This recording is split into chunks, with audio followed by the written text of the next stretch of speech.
தமிழ்நாட்டில் அக்னி நட்சத்திரம் என சொல்லக்கூடிய கத்திரி வெயில் காலம் இன்றிலிருந்து அடுத்த 25 நாட்களுக்கு சுட்டெரிக்கும் என சொல்லக்கூடிய சூழ்நிலையில் இது தொடர்பாக பேசுவதற்காக தனியார் வானிலை ஆய்வாளர் திரு ஸ்ரீகாந்த் நம்மோடு இணைந்திருக்கிறார். அவரிடம் சில கேள்விகளை முன்வைக்கலாம்.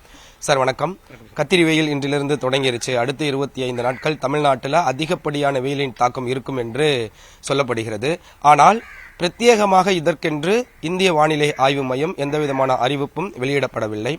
ஏன் அக்னி நட்சத்திரத்தை இந்திய வானிலை ஆய்வு மையம் ஒரு பொருட்டாக எடுத்துக்கொள்ள மாட்டேங்கிறார்கள்? இது தொடர்பான உங்களுடைய கருத்து. அதாவது பாத்தீங்கன்னா அக்னி நட்சத்திரங்கிறது ஒரு வானிலை நிகழ்வு கிடையாது.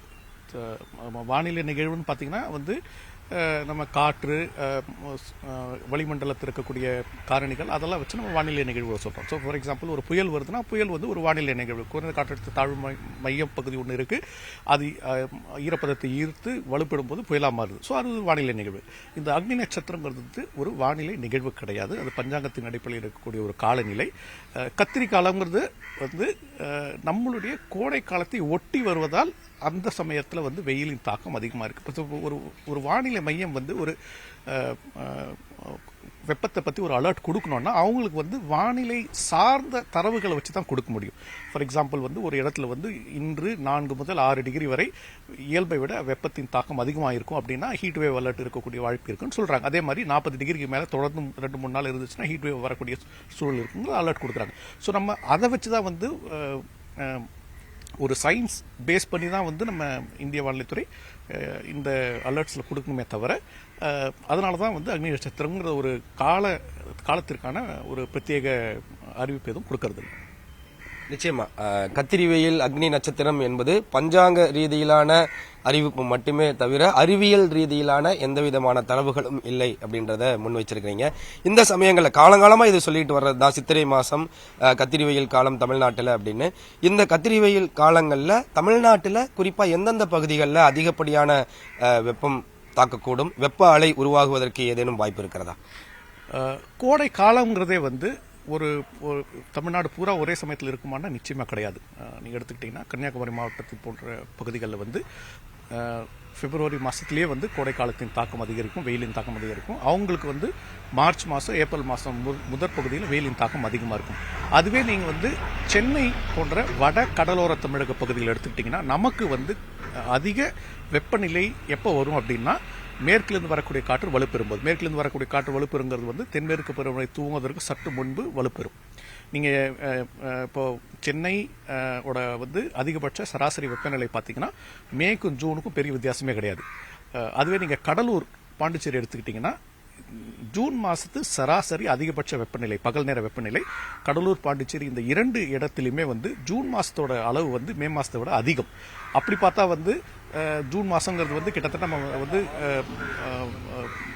என்ன சொல்றது, பல இடங்கள்ல கோடை காலம் முடிஞ்ச ஒரு கணக்காக தான் நம்ம எடுத்துப்போம். ஆனால் நான் சொன்ன மாதிரி காற்றின் திசை இந்த வெப்பத்தின் தாக்கத்தை மிகைப்படுத்தி இல்ல மட்டுப்படுத்தி கொடுக்கக்கூடிய ஒரு சூழல் இருக்கும். ஃபார் எக்ஸாம்பிள் நீங்க கோயம்புத்தூர் எடுத்துக்கிட்டீங்கன்னா மார்ச் ஏப்ரல்ல வெயிலின் தாக்கம் ஜாஸ்தியா இருக்கும்.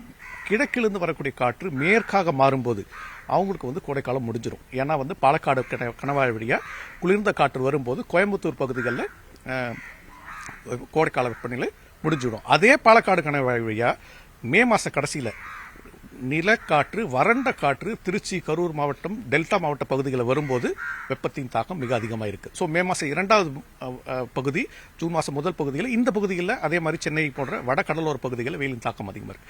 ஸோ இந்த காற்றின் திசையும் நம்ம எப்பயுமே கணக்கில் எடுத்துக்கணும். நிச்சயமா இந்த கோடைகால மழை வருகின்ற 5-6ஆம் தேதிகளில் ஒரு கனமழை இருக்கும் என்று இந்திய வானிலை ஆய்வு மையம் எச்சரிக்கை கொடுத்திருக்கிறாங்க. அக்னி நட்சத்திரம் போன்ற காலங்களில் இந்த மாதிரியான கனமழை வர்றது இயல்புதானா? எந்தெந்த மாவட்டங்கள்ல இந்த மழையை நம்ம எதிர்பார்க்கலாம்? அக்னி நட்சத்திரம் அதாவது இந்த காலத்துல கோடை மழைங்கிறது இயல்பா நடக்கக்கூடிய ஒரு நிகழ்வு. நான் முன்னாடியே சொன்ன மாதிரி காற்றின் திசை நம்ம தமிழகத்தை பொறுத்த வரைக்கும் வடகிழக்கு பருவமழை காலத்தில் கிழக்கிலிருந்து வரக்கூடிய காற்று இது அக்டோபர் மாதம் பிற்பகுதியிலிருந்து ஏப்ரல் மாதம் முதல் பகுதி இல்லை 2வது பகுதி வரைக்கும் கிழக்கிலிருந்து வரக்கூடிய காற்று வரும். இந்த சமயங்களில் நமக்கு கடலோர பகுதிகளில் வெப்பத்தின் தாக்கம் சற்று மட்டுப்பட்டு இருக்கும். இது ஏப்ரல் மாதம் கடைசியில் இல்லை மே முதல்ல காற்றின் திசை கிழக்கிலிருந்து மேற்காக மாறும். ஏன்னா நமக்கு ஜூன் மாசம் முதல்ல தென்மேற்கு பருவமழை காலம் வரணும். ஸோ தென்மேற்கு பருவமழை காலம் உருவாகணும்னா முதல்ல காற்று மேற்கிலிருந்து வரக்கூடிய காற்றா மாறணும்.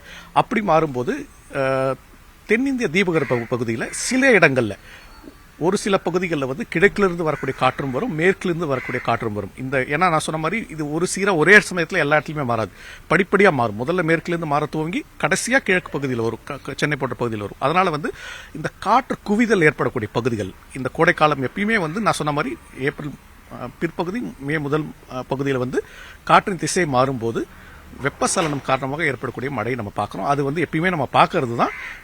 அதனால தான் வந்து இது உட்புற பகுதிகள் ஜாஸ்தியாக இருக்கும், சென்னை போன்ற கடலோர பகுதிகளில் ஜாஸ்தியாக இருக்காது. ஏன்னா சென்னைக்கு வந்து கிழக்கிலிருந்து வரக்கூடிய காற்றின் தாக்கம் இருக்கும் இன்னும் கொஞ்சம் நாளைக்கு. அது வந்து முற்றிலும் மேற்காக மாறும்போது தான் நமக்கு வந்து உட்புற பகுதியில் ஏற்படக்கூடிய இடி மேகங்கள் சென்னை போன்ற கடலோர பகுதிகளில் வரும். ஸோ உட்புற பகுதிகள் அடுத்த ஒரு 2 வாரங்கள் நம்ம கண்டிப்பாக வந்து மழையை பல இடங்களில் எதிர்பார்க்கலாம்.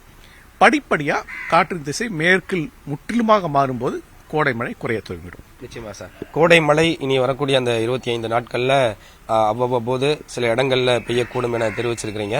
அந்த தென்மேற்கு பருவக்காற்று வர தொடங்கியதற்கு பிறகு மேற்கு தொடர்ச்சி மலையை ஒட்டி இருக்கக்கூடிய பகுதிகளெல்லாம் வந்து தென்மேற்கு பருவமழை தொடங்கும்.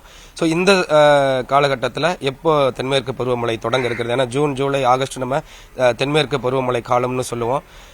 மேற்கு தொடர்ச்சி மலையை ஒட்டி இருக்கக்கூடிய பகுதிகளெல்லாம் வந்து இந்த அக்னி நட்சத்திரத்தினுடைய தாக்கம் படிப்படியாக குறைய ஆரம்பிக்கும். ஸோ அந்த பருவமழை எப்போ தொடங்கும் சார்?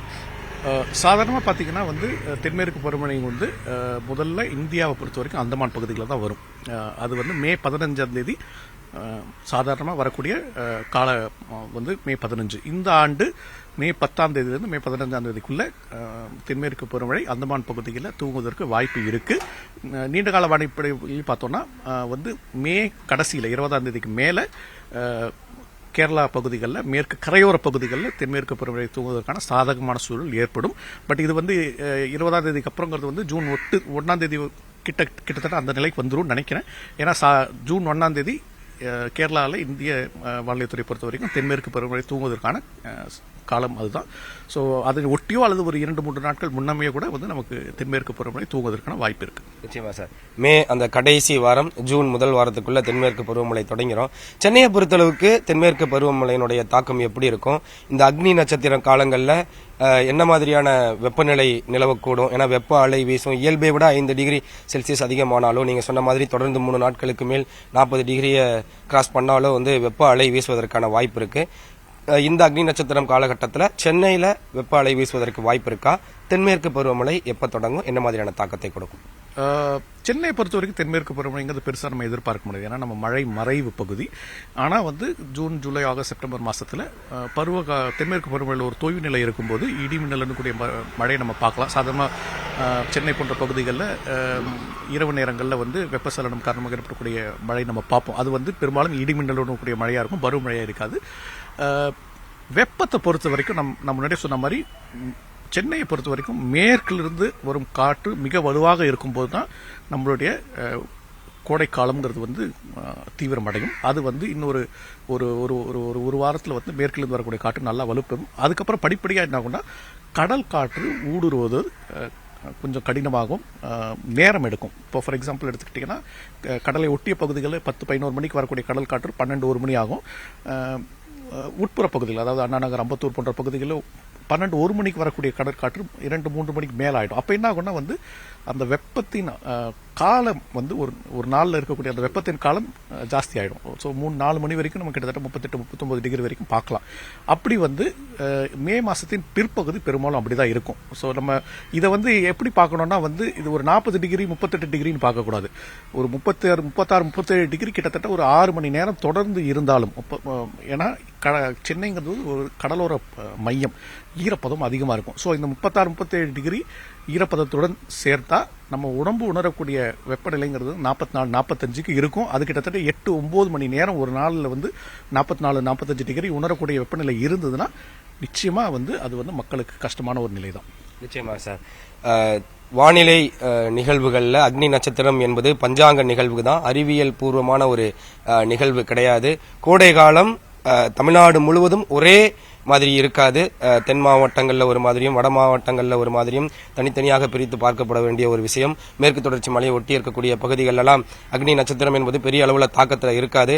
வட கடலோர தமிழ்நாடு பகுதிகளில் இருக்கக்கூடியதெல்லாம் வந்து அதிகப்படியான வெப்பநிலை இருக்கும். அதுவும் குறிப்பாக சென்னையில் வந்து 5 மணி நேரம் 6 மணி நேரம் 36-37 டிகிரி செல்சியஸ் வரைக்கும் வெப்பம் இருக்கக்கூடும் என பல்வேறு விதமான தகவல்களை கொடுத்தீங்க. மிக்க நன்றி சார். தேங்க்யூ.